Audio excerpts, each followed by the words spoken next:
मैं हूं अभिषेक गुप्ता।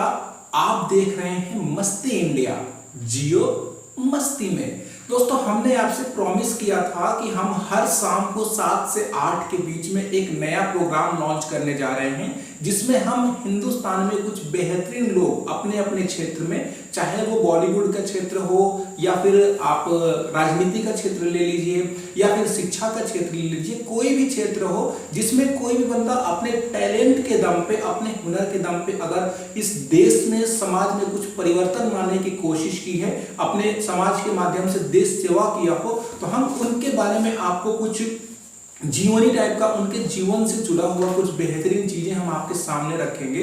वो चाहे किसी भी क्षेत्र में हो, चाहे उनके बारे में जिससे हमें कुछ सीखने को मिले। ऐसी अगर कोई स्टोरी हो उनकी लाइफ से, तो हम आपको आपके सामने उनकी स्टोरी को पेश करने की कोशिश करेंगे।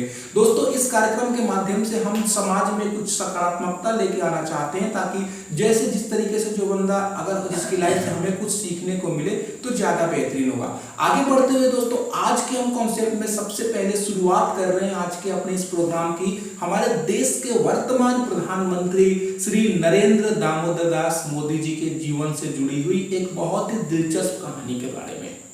दोस्तों, जैसा कि हर किसी को मालूम है कि मोदी जी पहले रेलवे स्टेशन पे चाय बेचा करते थे।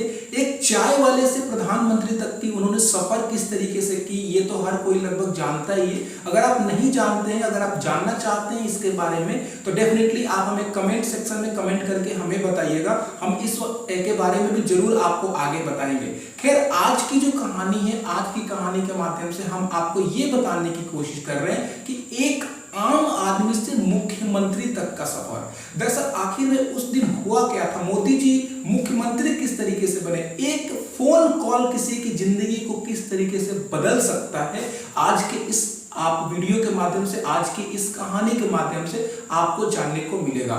जी हाँ, कहानी की शुरुआत कुछ यूं इस तरीके से होती है कि श्री नरेंद्र मोदी जी एक सीनियर कैमरामैन गोपाल बिष्ट के दाह संस्कार में गए हुए थे।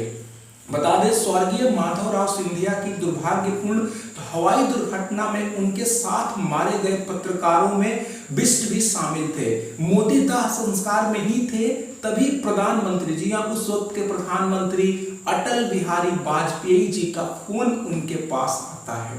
फोन आता है तो अटल जी ने सबसे पहले उनको फोन किया। फोन करते ही उन्होंने पूछा, भाई कहाँ हो? इस पर मोदी जी ने उत्तर दिया कि मैं शमशान में हूं। इस पर अटल जी ने कहा कि तुम शमशान में हो, अब मैं तुमसे क्या बात करूं? फिर उन्होंने आगे ये कहा कि कोई बात नहीं, आज शाम को तुम मेरे निवास पे मुझसे मिलो।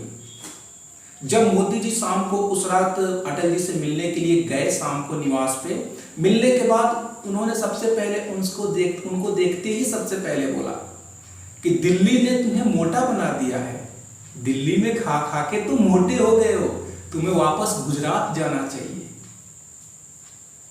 छोटी सी बात है, आप लोगों को लगती होगी, लेकिन इस सेंटेंस में, इस वाक्य में मोदी जी उनकी मंशा को समझ गए कि वो कहना क्या चाह रहे हैं। इस संदेश को श्री मोदी जी बिल्कुल अच्छी तरीके से समझ गए। हालांकि इस निर्णय से वो आश्चर्यचकित भी थे कि जो व्यक्ति कभी अपने जीवन में विधायक तक नहीं बना, एमपी एमएलए तक नहीं बना, उस व्यक्ति को इतनी बड़ी जिम्मेदारी संगठन देने जा रही थी और उस पर भरोसा कर रही है। सबसे बड़ी बात है कि जो व्यक्ति कभी विधायक नहीं, जिसे कोई पूर्व अनुभव नहीं हो, उस व्यक्ति को संगठन इतनी बड़ी जिम्मेदारी देने जा रही है। लेकिन जब प्रधानमंत्री खुद इस बात के लिए दबाव डाल रहे हैं, खुद इस बात को खुद प्रधानमंत्री जब कह रहे हैं, तो भला कौन इनकार कर सकता है?